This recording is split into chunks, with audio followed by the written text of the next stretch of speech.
You, Natasha. Tasha says she likes my hair, so thank you. It's the same hair. Hair is about to change, though. I decided for Christmas, New Year, I'm going to be getting a new hairstyle. So y'all will see a different Cherie in 2021. Everybody, don't forget to put your city and state in the chat so we can welcome you, recognize you. Put your city and state in the chat. So excited to have everyone here this evening.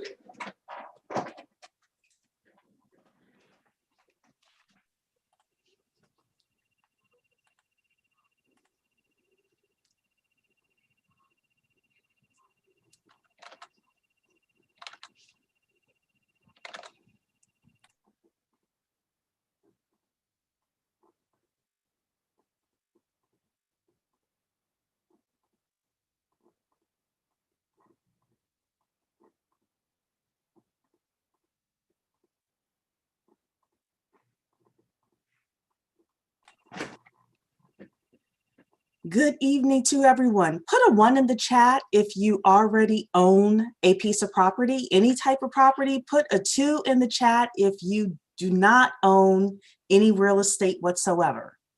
1 in the chat if you already own something, 2 if you do not own anything. And that way Walter can know a little bit more about our audience here. And of course, don't forget to put your city and state in the chat so we can recognize you. I am opening things up across our different social platforms here so I could see comments that are coming in from all over the place. And this conversation is also very interesting because we had the great legendary Claude Anderson, Dr. Claude Anderson, on Monday. He wrote a book called Powernomics, and one of the things he talked about was us owning resources, and one of the key resources we need to own is land. Real estate, property, land, etc. So tonight's conversation is right in line with that. We want to say hello to Dallas, Texas. We have 2 Dallases in the house. Moreno Valley, California. We've got South Carolina. We've got Atlanta, Philly, another California. We have people here saying 1s that they own property, 2 that they don't own property. We have people in Facebook. I've got a 1 and a 2 over here. We've got Akron and Chicago. I see you both, Crystal and Adrian. Thank you so much for being here and participating. We have people watching on YouTube as well. So the questions of the evening are, number 1, where are you coming from? Want to recognize everyone here tonight. Number 2, put a 1 in the chat if you already own some type of property.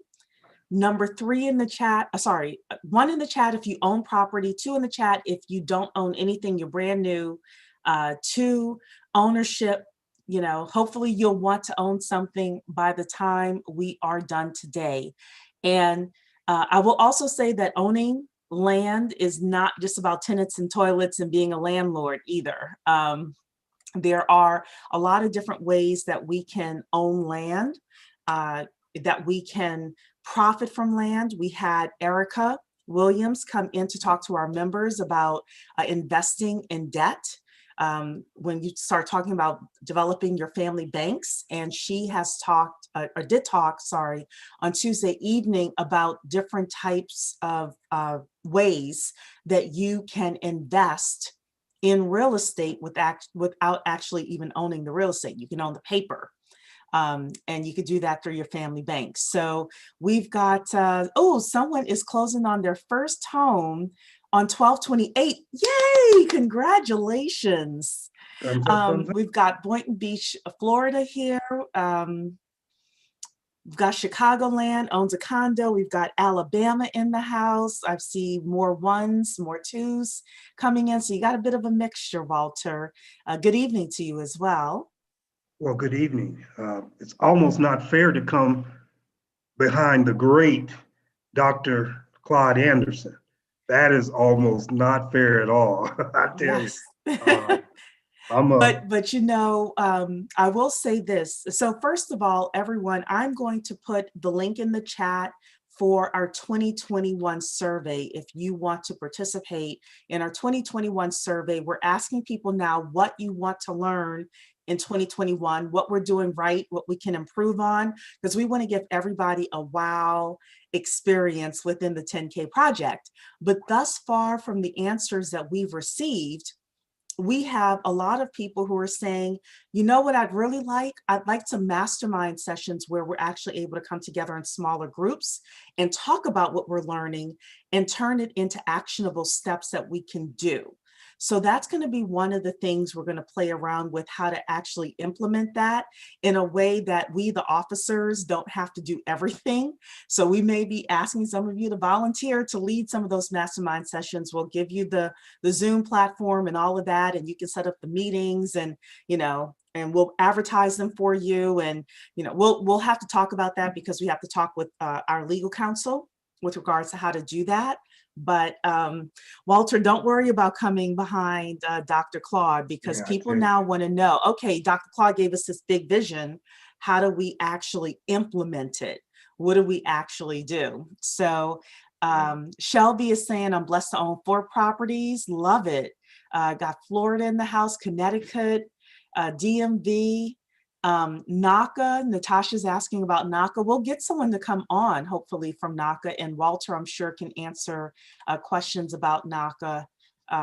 Or if, well, I don't know if he can, but we'll ask him. Yeah. We will definitely ask Walter about that. Alaska is in the house. Hello, Alaska. My mother and I went to Alaska. We loved it. We went on a cruise to Alaska several years ago, and it was really funny. One of my mother and I, like moments where we giggle all the time, is there was a guy that was on the cruise ship with us, and he asked us, you two came to Alaska just to look at the mountains, like there was so much happening in Alaska with the animals, and we got to meet Eskimos and things like that. It was awesome. So I would suggest anybody go to Alaska. ATL. Angie is saying she's going through Naca, or he. I'm sorry, I don't know your gender. Baltimore in the house. How can you view the other attendees? You cannot view who the other people are unless they are posting in the chat, Michael. That's the way that you view who the other attendees are. Indianapolis in the house. Want to say hello to everybody. Okay, so it's officially time for us to begin. I always like to give people a few minutes to get in here, get started. I do want to take 3 minutes, introduce the 10K project to those of you who are new to us and unsure of who we are and what we're doing and our place in the community and your wealth building journey. And then I'm going to pass the mic over to Walter, because he has a oh,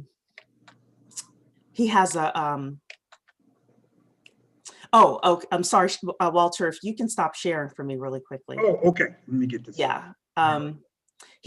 So Walter is going to have a presentation as well, and then we're going to answer questions, and we're just going to have a good time this evening. So let me come over here, and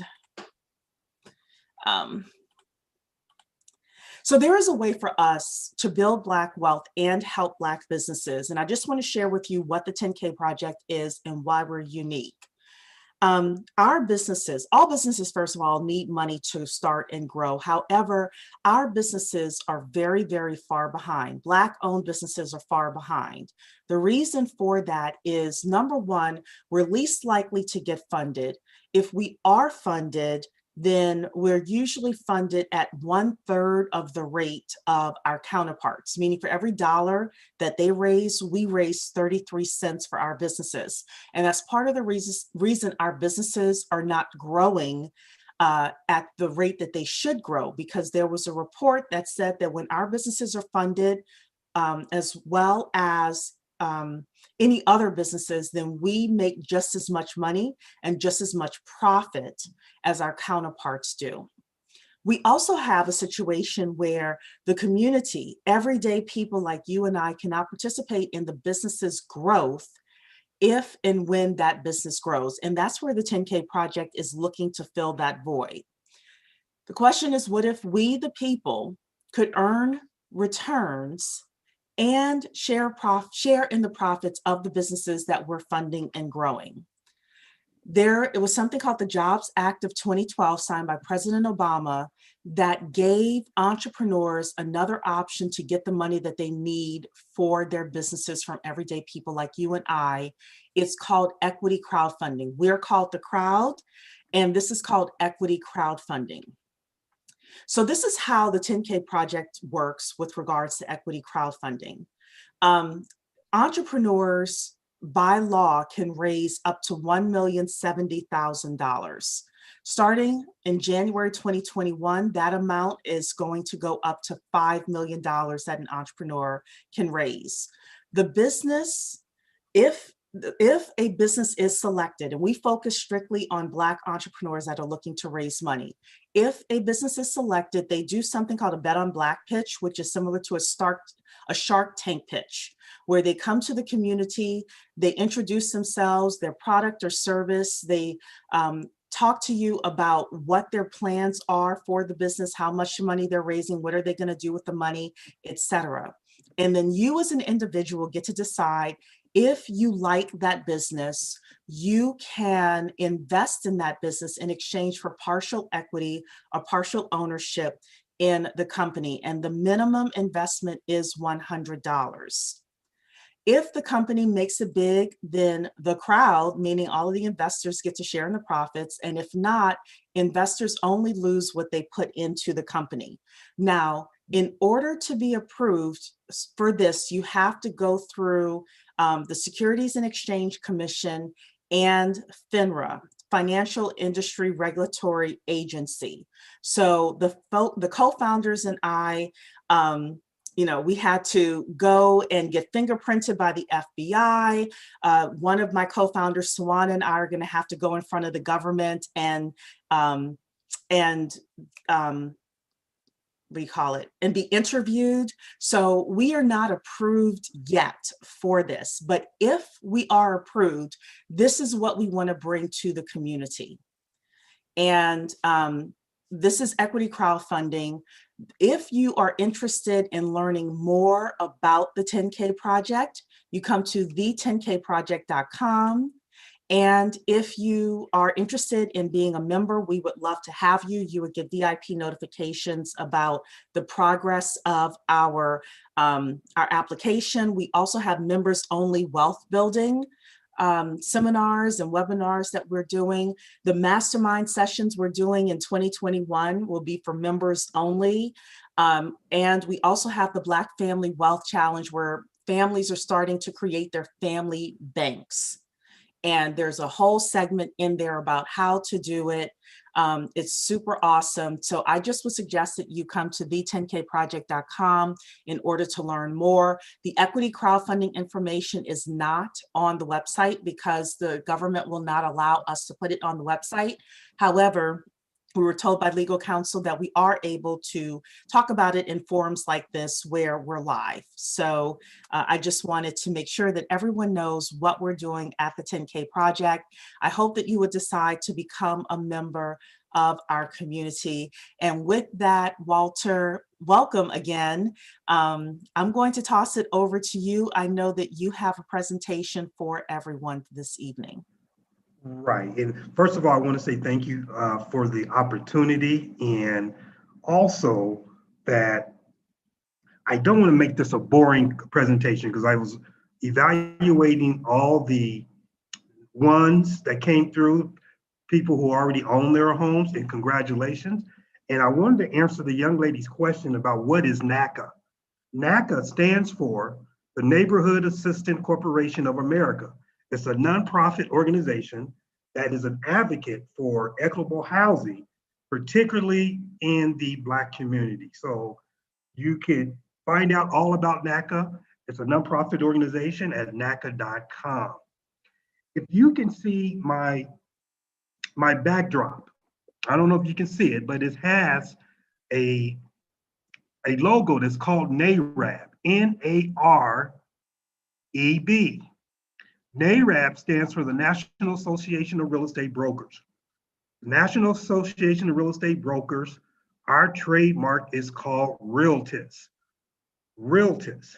We were founded July 29th, 1947, 73 years ago, by 12 Black, spirit-led, bodacious Black Americans. And in that group that night, it was founded in Tampa, Florida, it was one Black American woman named Nanny Black. They came together. They stood in the gap. They created a foundation called NAREB. You see, before NAREB came, Black real estate professionals were not included, could not be a part of NAR, NAR.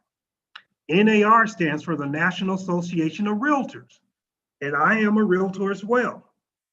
But you see, back in 1947, Black real estate professionals were not allowed to be a part of NAR. NAR was founded in Chicago, Illinois in 1908. So just like the Black community do, we don't sit and cry about our problems or our barriers. We create solutions to those barriers. So therefore, in 1947, 12 Black Americans came together, Black professionals came together from 7 different states, and they convened on a hot summer night in Tampa, Florida. So today, NAREB, we have over 90 chapters across 35 different states. I believe that night in 1947, the World War II had just not too long ended, that those Black pioneers spoke into existence of NAREB as we are today, and spoke into existence for homeowners, new homeowners. I seen on the chat box, somebody's closing their home in 2 weeks. Congratulations. That's what NAREB was created for. And so I also put in the chat box that I have a weekly radio Sunday program that's entitled Creating Black Wealth Through Black Homeownership. It is so critical that we keep this as a high priority in our community, Black homeownership. To the young lady that's buying a home in 2 weeks, once you close those papers, if you have children, or if you're going to have children, you've just increased the odds of them owning the home to almost 40%. It was studied by the Urban Institute. When parents own homes, the probability of their children owning homes increases 40%. Right now, the national Black homeownership rate, right now it stands at 46.4. At our height, in 2000, Black homeownership in some reports was at 50%. And as you know, 12, 13 years ago, we had a financial crisis in America. It wiped out close to 8 to 9% of Black housing wealth. That's why I want our listening audience today, after this is over, I want you to go on Google and look up HR 925. It's called the HEROES Act. The HEROES Act is a federal stimulus plan. It's a House Representative bill that we need to contact our federal legislations, stakeholders, and tell them a part of that HEROES Act, it needs to be a priority, not a suggestion, to make Black homeownership, to keep it, to sustain it. We can't afford to get it wiped out again and go backwards. It is so critical that we maintain Black homeownership and increase it. You see, white homeownership is standing at almost 76%. That's a 30% gap. And so I'm passionate, I'm focused on educating our community the benefits of homeownership. There was a recent article that was published by a sociology professor at Dartmouth College, Gregory Sharp. If this current Congress do not put safeguards to help Black homeowners, we are at risk. A lot of our homeowners are at risk of returning back to renters. In this study, it said 10% of Black homeowners have the risk of returning to renters compared to 5% white homeowners. And the interesting thing about this report, it studied the accessibility of receiving help from extended family relatives. In this report, it indicated the average net worth of a Black homeowner's extended family was at $133,000 compared to white counterparts, relatives, their average net worth was $442,000.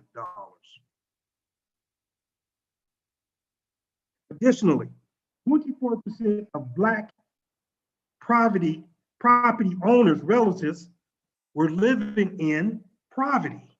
24% of the relatives of Black property owners, 24% of their relatives was living in poverty, compared to only 6% of the white homeowners' extended family. You see, my friends, if we don't have a Black agenda, I'm not talking about anybody else's agenda, I'm talking about a Black agenda. If we don't hold people accountable, that we must have in that HEROES Act protections for Black homeowners. You see, the foreclosure moratorium, if you own a home and the mortgage is owned by Fannie Mae or Freddie Mac, and you're in a forbearance agreement, that agreement was extended to, it expires January 31st, 2021.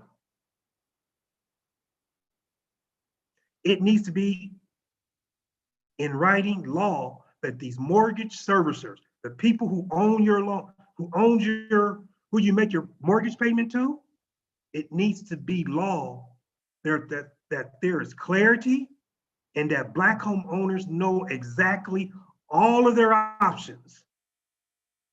There's been a recent article about NationStar was found guilty and they were sentenced. They're paying millions and millions of dollars because of their fraudulent mortgage servicing practices.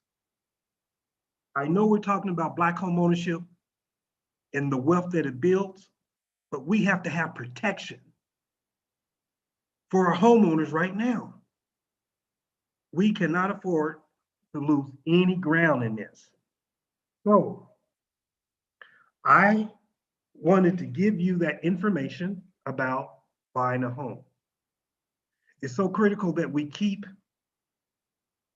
our eye on the prize. That I don't know the market in other cities, but I do know nationally, real estate has been one of the industries that has been very strong during this COVID-19, this coronavirus. Here in the Denver metro area, for the first time ever, the median price home sold was at $600,000. Even during a coronavirus pandemic. One of the positive things in this market right now is historically low rates. We're seeing rates south of 3%. I had a rate quote from one of my lenders today with a 750 credit score and a 20% down. My client was locked in at 2%, 30-year fix. We must get our community to rally again, to take pride in home ownership. NARAB did a recent study. We identified 1.3 million mortgage-ready Black professionals. Mortgage-ready means if you were to submit their information to a lender, a loan officer, it will come back approved. But for some reason, these millennials, Black professionals, 1.3 million, have chosen not to buy. They've chosen to rent. And there's many reasons. Student loans. We need to hold these politicians about counseling debt. We know the disparity with that. For some reason, 1.3 million mortgage-ready Black professionals choose to rent. What is preventing them from dreaming of being a homeowner? You see, unless they're standing with mama or dad or grandma, big mama, big papa, if they're staying in an apartment, they're paying a mortgage. It's just not theirs. They're making their landlord rich. And so at NARAB, we're in the midst of an initiative that is called 2 Million and 5, creating 2 million Black homeowners in 5 years. This initiative was introduced in 2016. We're doing a great job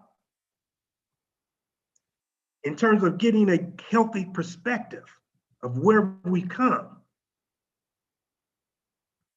In the second quarter ending of 2019, last year, the Black home ownership rate stood at 40.6. Last year, the second quarter, 40.6. And at the time, that rate was lower than the rate of Black home ownership than it was at the year that the Fair Housing Act was passed in 1968. So over a year in another quarter, we have seen an increase in the Black home ownership from 40.6 to 46.4. And if we don't get the protections of these mortgage companies, these mortgage servicers that we deserve, we're not asking for it, that we deserve, there we go. Black housing wealth loss. I've read different stories about how many homes was lost in the Black community during the last financial crisis. Up to 800,000 homes were lost, foreclosed on. Now see, during the housing crisis, we were targeted with adjustable rate mortgages. We were targeted with high interest rates loans. But now, this industry is much more government regulated. In fact, part of the law, before you close on your house, you're supposed to get a closing disclosure 72 hours before you close. So you can compare what the estimate your lender gave you and the hard numbers, the numbers that you're going to be signing at closing. I'm very passionate about keeping increasing the Black home ownership. So I just have a quick presentation that I put together every month. And this is the winter edition of Buying a Home. I won't bore you. I want you to take a look at this. Page 3, are you still there? Yes, sir, I'm still here. Oh, okay. I'm sorry. All right. So I want our listener, let's just go through the buyer guideline. And if you have any questions, put them in the chat. I don't want to bore anybody who's already bought a home, but I think there's some key components. People are asking if you can enlarge the font. Large the font. Can you make it bigger? Let's see here. All right, let's see here. Large the font, insert. Let's see, I think I can. Let me figure this out. Yeah, I think it's view. View. Oh, yeah, there you go. View, okay. Yeah, and then maybe fit to window or zoom or something like that. Zoom. Yeah. Zoom on it. Let's see. Let's see. Okay, let me just try that again. Zoom.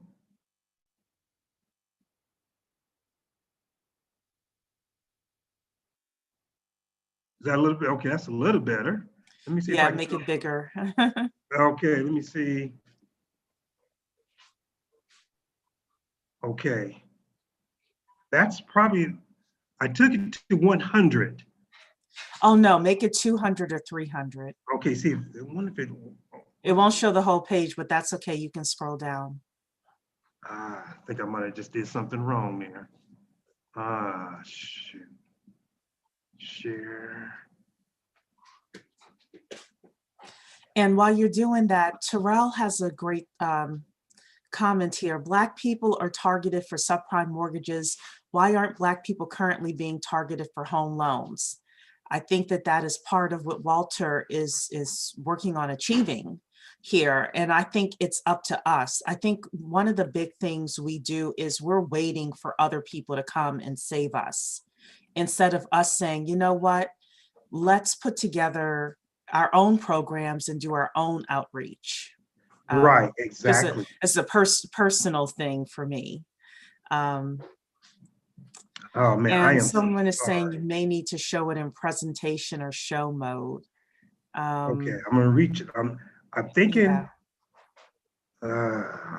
If you go to slideshow, that's how I usually do mine, but yours is slideshow. I'm like the slide. Let's see here. I'm sorry, guys. Now I'm good at making presentations. I'm just not good at this. And then we have a couple of our tech savvy people here who are saying, just go to fit for window, or you could hit the F5 key. So. Okay, let's see here. Thank you, F5. If you hit cancel and then maybe F5. Okay, we close it down here. Okay, font, transition, animated, slideshow. Okay, here we go. Okay, I'm at the slideshow. So from the beginning, is that better? Everyone, let me know if that's better for you. Is that better? People are saying yes, that's better. Yes. Oh, yes, better. okay. There you go. See, when the team works, the dream works. Okay. Okay. So this is simply a guide that I put out for my clients every quarter, and it just goes over some critical key points on why we don't need to wait until next year to buy a home. And some of the some points, reason why, as I had said, rates are at historical lows. Again, rates are south of 3%. That offset the pricing of the pricing of your home. Buying prices are appreciating every 30 days. Here in the Denver metro market, year over year, from November 2019 to the end of November 2020, home prices increased 8%. Now, what investment do you have that has increased, appreciated 8% in 12 months. Homes, 80, 90% of Americans' net worth is right in their homes. And that's why it's so important. Home, the new meaning of home ownership, according to Zillow, in 2020, homes went from the place people return to after work, school, hitting the gym, vacationing, to the place where family do all of the above. We're in a pandemic. For those who now spend the majority of their hours at home, there's a growing wish list of what they change about their home as possible. And it is possible. You see, because if you look at the appreciation that homes are having, you're having equity in the first 60, 90 days. The next slide, let's look at the slide that says home appreciation is on the rise. Let's get a look at this. Here are some of the forecasts from the experts of where home appreciation will happen in the next 12 months. Zillow is forecasting a 7% increase of appreciation. Zelman, 6%. Freddie Mac, which is a Congress enterprise, mortgage enterprise, sponsor enterprise, Freddie Mac and Fannie Mae. Freddie Mac is estimating appreciation is going to increase 5.5%. The National Association of Realtors are very conservative, 4.5%. And as you can see, these other forecasts from the experts. So I know there's concerns about job stability, which is a real issue.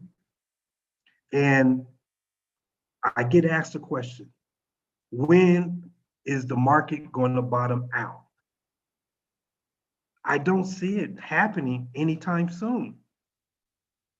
We're in a pandemic, COVID-19, but the real estate market is very, very strong nationally. And so I believe that it's going to be the real estate market that brings us out of this economic funk. In fact, every home that's sold in America adds thousands and thousands of dollars to the gross national product of this country. So let's go to the next slide. I know some of this is a review for homeowners, but if you're already a homeowner, please print this out and give it to somebody in your family. We must continue to have conversations about home ownership. And I talk about on my radio show that the Black home ownership rate, we're at 46.4. What if the 46.4 Black home ownership owners are having conversations with their family, with their church, about the benefits of home ownership? That's the way that we can improve home ownership in our community. Here are some of the key parts of the know when buying a home. An appraisal. We must understand an appraisal is not an inspection. An appraisal is a report that is created from the buyer's lender. The lender has no fiduciary agencies to the seller or the buyer. The appraisal is for the protection of the bank. Now we must understand there's been some recent national news about appraisals. Here in Denver, just a couple of weeks, a multiracial couple wanted to take advantage of the low interest rates to refinance. The wife was white, the husband was Black. The appraisal was ordered. The appraiser came by. The husband was there. He appraised it for $350,000. He knew right off the bat it was not a correct appraisal. It had to have some type of discrimination. So they contested it and ordered another appraisal. They were prepared for the second appraiser. Took all the black pictures down, and the wife was at home to meet the appraiser. The second appraisal came back at 550,000, a difference of 200,000. There was a recent article this summer about a multiracial couple in Florida. Same type of scenario. The black wife met the appraiser came in low. She knew it was racism. Second appraisal was ordered, they contested it. The second time around, the white husband was there, put European pictures around the house. The wife took the kids to Walmart. The second appraisal came back, a $200,000 increase. So appraisal, these are the terms that you need to know. Closing costs, these are fees that are required to complete the real estate transaction. They're paid at closing. They include points, taxes, title insurance, financing costs, and items that must be prepaid or costs that must be escrowed, okay? Like your insurance. At closing, your mortgage lender is going to set up an escrow account in order to pay for your taxes that first year, okay? Your credit score. I'm sure everybody know what a credit score and why it's important, but a mortgage credit score typically is from 300 to 850, 300 to 850. Down payment. You must have a down payment. Now, through the NACA program, they have a special program where you don't have to have a down payment, or you must have 1% skin in the game. Now, VA, all of my VA buyers that's on this call, VA is a truly zero down payment loan. There's no mortgage insurance associated with veterans. That's why I love working with veterans, Black veterans, men and women. It is truly a zero down payment program. Mortgage rate. What are you going to be paying on your mortgage? Pre-approval lender by a trusted mortgage lender, not pre-qualified, but pre-approval. And having on your team a real estate professional that you trust, that has a great reputation, that is a great negotiator on your behalf. We'll go to the next page. This is a general path to the home ownership. The first thing is to start saving for down payment. Check your credit score. Find a trusted real estate professional. Get pre-approved. Start looking for a home, make an offer. Have a home inspection. Make sure when you have a home inspection, that home inspector belongs to accredited a home inspection organization like NACA, InterNACA. Don't let Pookie do your inspection. 8, get the home and appraisal. 9, your closing. Number 10, congratulations. Steps to take if you want to buy a home again, learn the process on those previous pages and learn how much you can afford. Save, save, save. Here in Denver, there's a lot of bandit signs, posters on the side of the road talking about zero down and buy a home with only $1,000 down. You have to have money to buy a home. So start saving. If you're not having started, and if you're dreaming of owning a home, start saving. Know, pull your credit report. Know where you're at in terms of your credit. How down payment assistance open the door. Most cities have a down payment assistance organizations that will assist you go through home buyer education. They will give your certificate, and they will assist in your down payment. In some cases, for assist in your down payment and both your closing costs as well. So check your local agencies in your area. Here in Colorado, it's been very competitive. Multiple offers, especially any in the price range from 700,000 down. We're seeing 4 or 5 offers, submitted on one house. So here are some tips. Listen to your real estate advisor. If he's experienced, if he knows the market, he will interpret the information that you're getting on Zillow, Redfin, the internet. Nothing replaces human intelligence. AI, artificial intelligence, cannot replace human intelligence. So work closely, step by step, with your trusted real estate advisor. Understand your finances. Be ready to move and move quickly. Okay? Number 4, make a fair offer. This is a seller's market. Sellers have been waiting forever to be in the catbird seats. During the financial crisis 10, 11, 12 years ago, it was a buyer's market. Buyers were in control, not any longer. 5, be a flexible, have a good negotiator. Things to avoid. I can't stress this enough. Things to avoid after applying for a mortgage. Number 1, don't deposit cash in your banking account before speaking with your bank or lender. 2, don't make any large purchases. My first closing 30 years ago, I was excited. I was doing backflips. My buyers was doing backflips. In that closing, they just happened to say, Walter, we bought a nice furniture set. And I didn't know what that meant. I'm saying, well, that's great.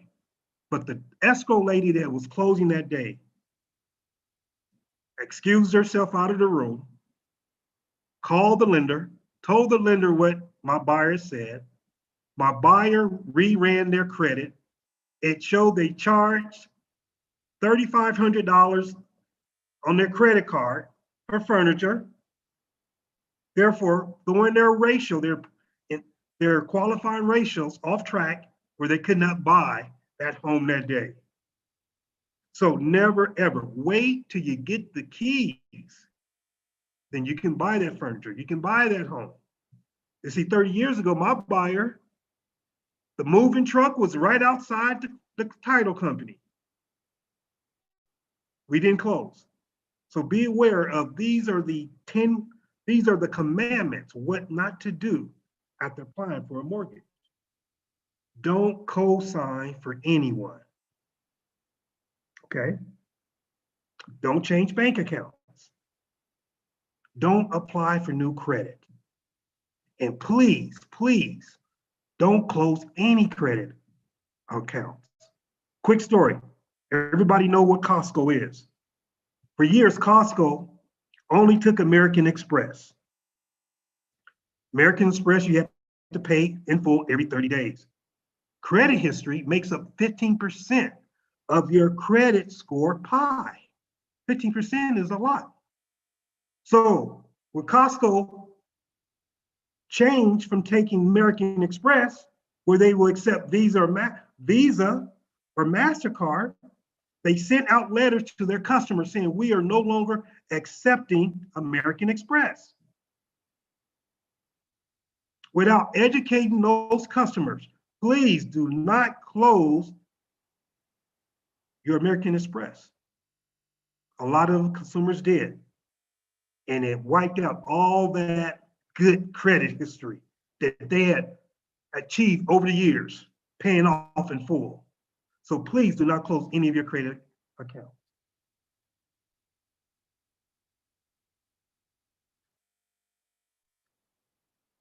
There are 5 reasons why you should hire a trusted real estate professional. Contracts. Real estate is a very, very heavily regulated industry. You need to know what these documents mean. You need to know what these disclosures mean and how it impacts you and the transaction. Pricing. Your trusted real estate professional is a hyper-local expert. Real estate, he understands real estate values. He understands what you should offer in that current market, wherever you're at. And he knows how to write the contracts. Experience. There's no replacement for experience. Negotiations. You need somebody that's going to be your buffer. That's going to be your buffer in dealing with all the touch points of a real estate transaction. The lender, the inspector, the appraiser, the escrow company, the attorneys. You need an expert buffer to negotiate on your behalf. And you need someone who understands the current market conditions. Again, my name is Walter Huff. I'm the CEO of the team leader of the Huff Homeownership Legacy Team. Black homeownership matters. And we are determined, my team and my realtors, teammates all over the country, we are determined to create 2 million new Black homeowners because it creates wealth. And we do education not only to get into the house. My team, we educate our home buyers how to maintain and stay in the house. And we go a step further, we consult with you how to build wealth with your house. There are strategies where you can build wealth and pay off your mortgage 8, 9 years earlier. We provide counseling on suggestions that maybe you might want to take title of that home and put it in a trust. It's been done for years and years and years.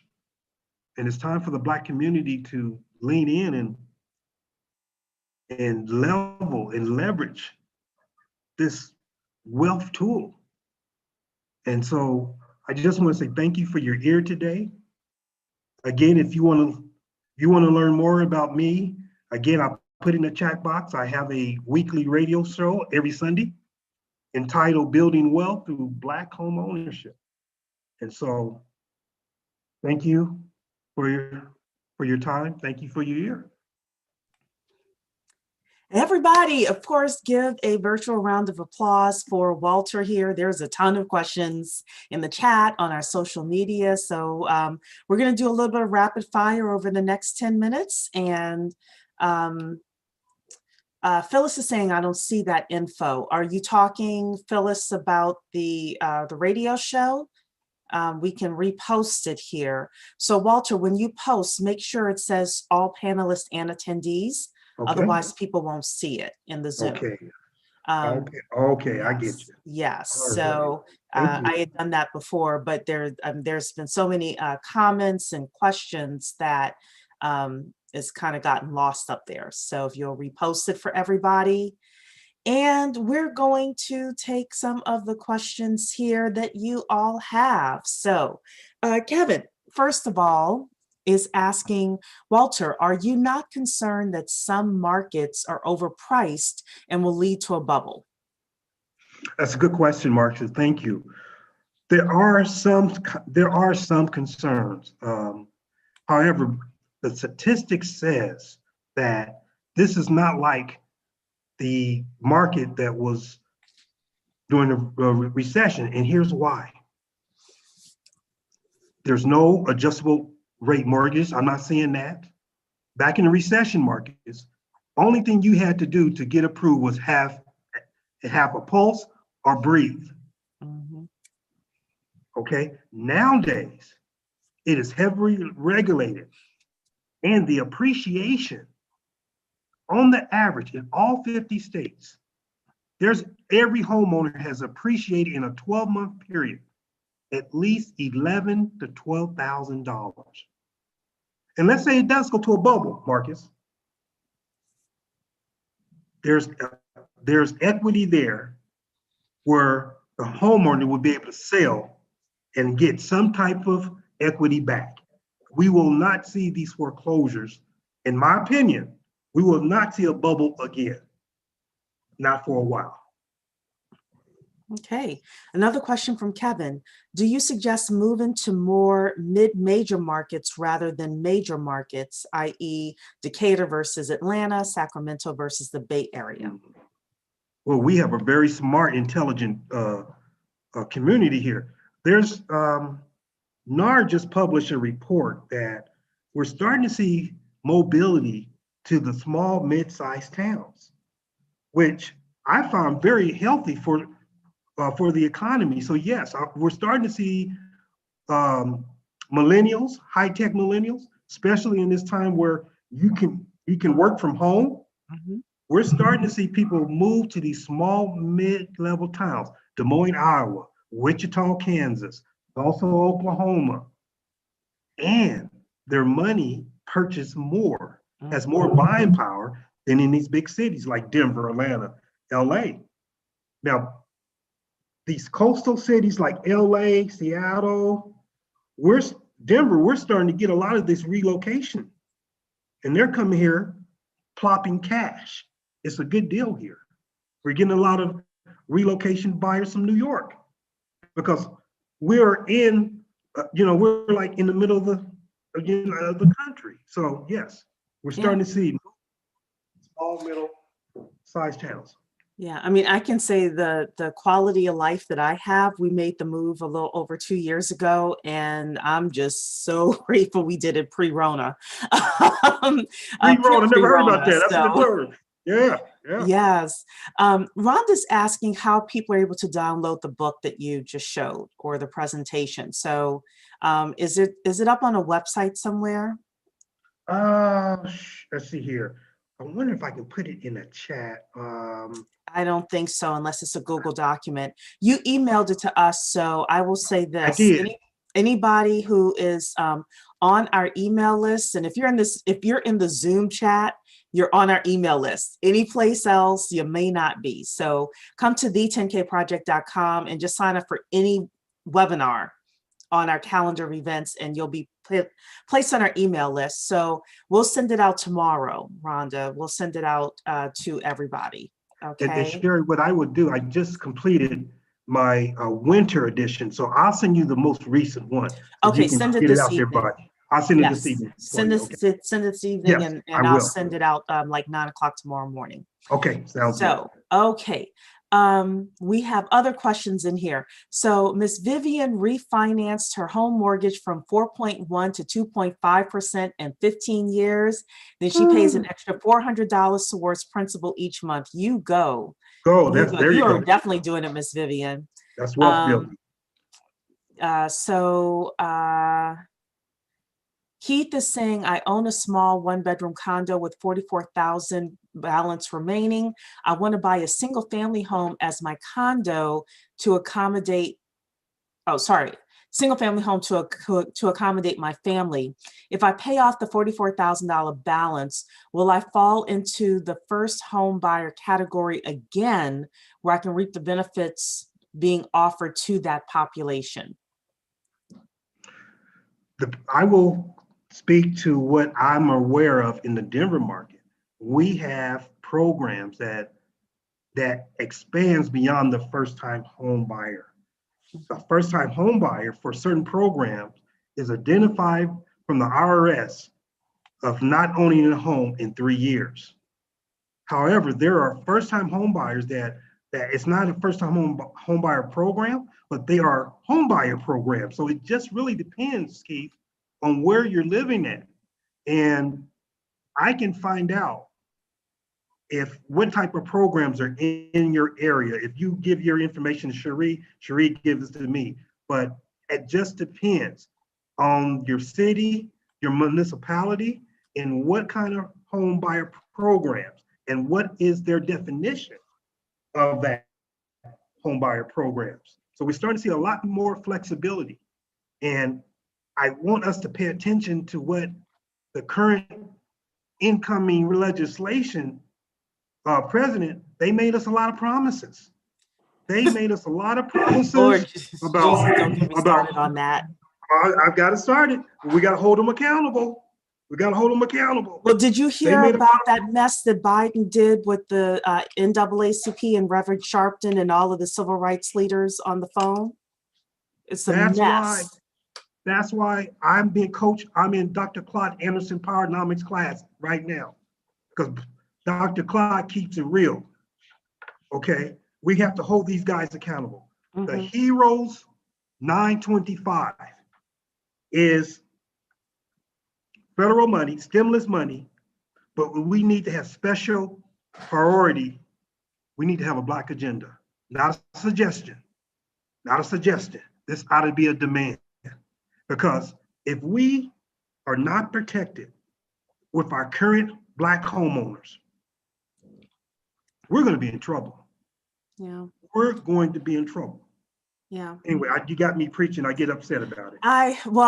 And I'm sure Tawana's like screaming at the the computer screen, like, Cherie, stop it! You're not supposed to be political. But yeah, I all I can say is if you're unfamiliar with what we're talking about, go on YouTube or Google or someplace like that, and you can find out about the conversation that Biden had with the civil rights leaders and the comments that he made with regards to what he was and was not going to do for the Black community. And that's all I'm going to say about that. So, and then Dr. V, okay, so I see you here. This is Miss Vivian's daughter. So there was a great question in actually Facebook that I wanted to pull up. Adrian asked, is it worth buying a home as an older person over the age of 45? I thought that was a great question. Oh, great question. Yes, yes, and all the above, yes. It's always, because it's a tangible asset. And we are, as believers, understand the verse that says, a good man leaves an inheritance for his children's children. So it's always good to buy, even if you don't have any heirs. You can donate it to a charity that you believe in. You see, when you own property, you can call the shots. We have more flexibility. That property is not only a property, you can tap into it for funding to start a business. You can tap into it to pay for a grandchild's college education. There's lots of benefits. Yeah.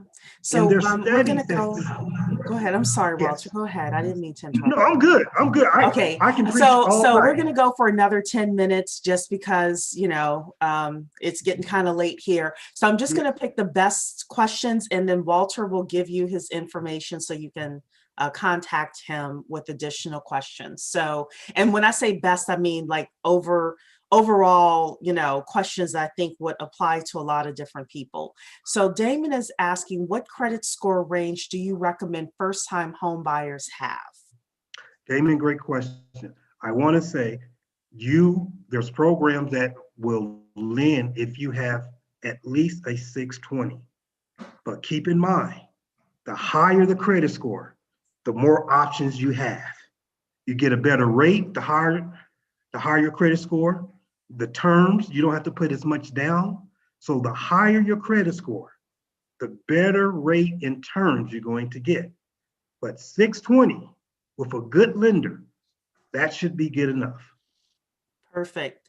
So Dr. V is saying, I do business consulting, and real estate acquisition is the cornerstone of the recommended strategy. What programs or educators info do you recommend? Ooh, for business. I would say what I'm doing here in Colorado, I've started a group that's called the Family Wealth Legacy Project. It's made up of 2 estate attorneys, 2 certified financial advisors, insurance brokers, and a business broker. We look at opportunities in the Black community to partner up and acquire small businesses. And by way of leveraging our equity in our homes. So we use it as a tool. Somebody asked about buying land. So I'm guessing it's raw land or, things Oh, like man. that. What are your suggestions? First of all, do you suggest we buy raw land period? And then what are your suggestions around that? Yes, yes, and above yes. If you had a chance to listen to Dr. Claude Anderson, land is where it's at. You can't create land. Mm-hmm. A month ago on my radio show, I interviewed Ashley Scott. She was one of the founders of that great event down in Georgia where they put together 19 Black families and they bought 97 acres. Mm-hmm. And they're going to have 5 different development phases. They're going to develop their own community. If you have a chance to buy land, buy it, because builders are looking for land. Some of these companies, Amazon is looking for land to build fulfillment centers. Tesla, buy land. Just buy it all. Just buy it all. Yeah. Terrence is asking about, you mentioned using your home and adding it to a trust. Can you explain that a little bit more, adding your home to a trust? Now, Terrence, first, I'm going to make a disclaimer. I'm not an attorney, but I do have attorneys on my team. There is a wise thought that when you acquire property, the best protection is not to have it in your personal name, to have it into an estate. And so that's why it's important that every Black person not only have a will, but have a trust. Put things, financial properties in your trust. I would say seek out a trusted estate attorney, and they will walk you through the steps of the importance of putting things in a trust. So we have a great question from YouTube here. Shadow the Music Artist. Shout out to Shadow the Music Artist. What about starting your own REIT? So a REIT, for everyone, is a real estate investment trust. Do you know anything about starting your own REIT? I don't know a whole lot. I do know it's an investment that's gaining more popularity now. Real estate investment trust, where it's a pool of investors that gives you more leverage to buy. You can have a REIT and buy any type of building. I'm doing some studying now because I would love to be a part of a responsible group that can buy REITs in terms of affordable housing. Mm-hmm. So it's something that we all need to search and study. We need to find out where that hockey puck is going to go. Mm-hmm. We need to get in front of it. Mm-hmm. This coronavirus did nothing but create opportunities. Mm-hmm. See, I'm an avid studier of history. Back in the early 1900s, Booker T. Washington started an organization called the National Housewives League. This was an organization of Black families headed by Black wives in support of Black businesses. So I would say we all need to study up, study more, stay connected to the 10,000K project. Mm-hmm. This has done nothing but created opportunities for us. Black one, I'm Black first, I'm Black first, and I'm Black first. We have to quit carrying everybody else's water bucket but ours. Yeah. So I'm going to make a comment and answer a question. Actually, I'm going to answer the question first and then make I'll make a comment first and then answer the question. So my comment is this. I think one of the things that would really help the Black community is for us to think about creating what I call super teams. And actually, it's not my term. It's something from a woman named Erica Williams. She talks about super teams that are created. If you think about businesses that grow, for example, let's take Facebook. Facebook is not just one person. It's a group of people that came together that created something extraordinary. I think where we're missing the boat as a people is that we don't have these super teams created. And what I mean by that is a team of, let's say, 100 people that all they do is focus on finding raw land that we can purchase. And then when they Mhm. find great deals, they bring it to the community at large. Now, community at large is not necessarily all 40 million of us, but let's say it's a million Black people that we're putting into the 10K project, right? We trust this group of 100 people in the super team that they've done their research, they've done their due diligence, and when they bring something to the 10K project, it's fully vetted. And then they say, okay, we need $3 million in order to do this, right? And then you have another super team around buying, apartment buildings, and you have another super team around buying businesses. I'm really in 2021, I really want people to start thinking about buying businesses and not just starting them from scratch. And you have this group of people that all they do is they go out, they find businesses that are available for sale. They, do the due diligence. Due diligence is a fancy term for research, right? They negotiate the price, and then they come back to the community and say, okay, we're going to get this $1 billion business over here. We can get it for X amount of dollars down. The bank is going to finance the rest of it, et cetera. I'm just throwing it out here, but I think that's the missing step, is Mm. that you don't have this organized group of these smaller teams that are going out focused on certain things and then bringing it back to a larger community of 1 million Black people that's like, okay, everybody put your $50 in order to fund this thing so that now all of us can own, a piece of this and a piece of that, et cetera. So that's just me being on a little bit of a tangent there. I'm going to flush that idea out a little bit more, but I love it. I love the concept of super teams Mhm, because we're everywhere. And quite frankly, we all are like-minded. mhm, I mean, that's the reason why we're here right mhm. now. And so I Yeah, love that. I love that idea of creating a super team. And because there's so many opportunities out there. And yeah. with land, with just the economic mobility, I Mhm. want our listening audience to understand we need to develop mature adult living communities as well. That's a good one. Yeah. So let's get this land. We have Black builders in the United States. We Mhm. can develop mature adult living communities, combine that with intergenerational education for our young folks. Mhm. And so we have every talent that's necessary to pull this off. Yeah. Yeah, it's Sherry, just I I just I want do think it's a matter of, the right group of people coming together and saying, okay, these are the divisions we're creating, and then bringing people together and asking them, what super team do you want to be a part of?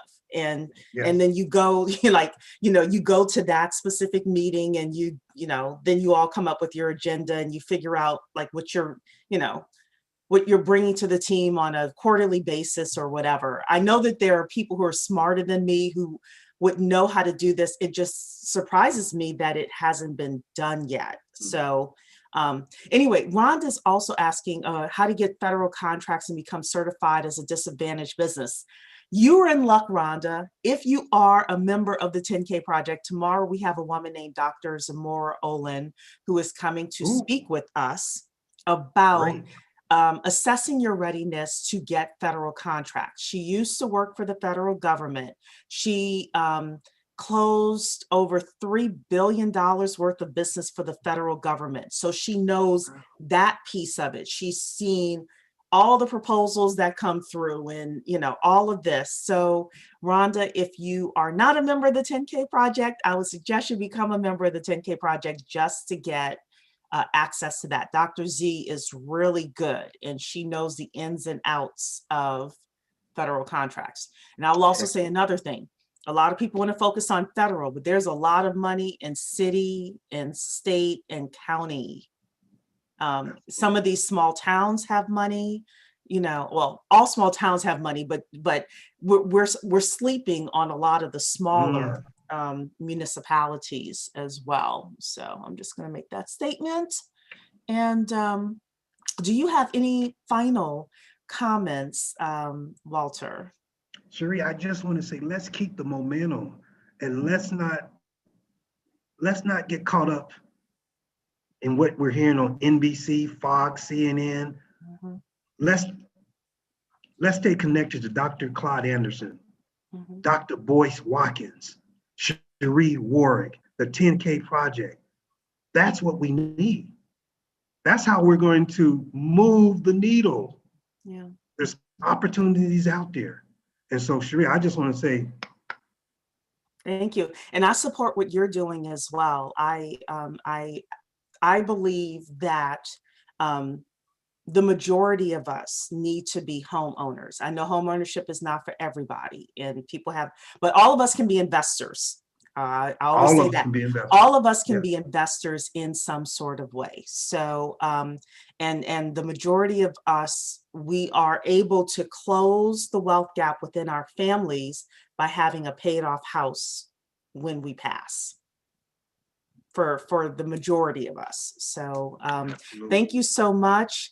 Thank you, Walter, Thank for you. being here. Yes, everybody, once Walter sends me the new document, I will make sure to send it out tomorrow morning in a newsletter, a special newsletter for all of you. Thank you so much for being here this evening, and we will see you on the next webinar. Have a great day, everybody. Good night. Good night.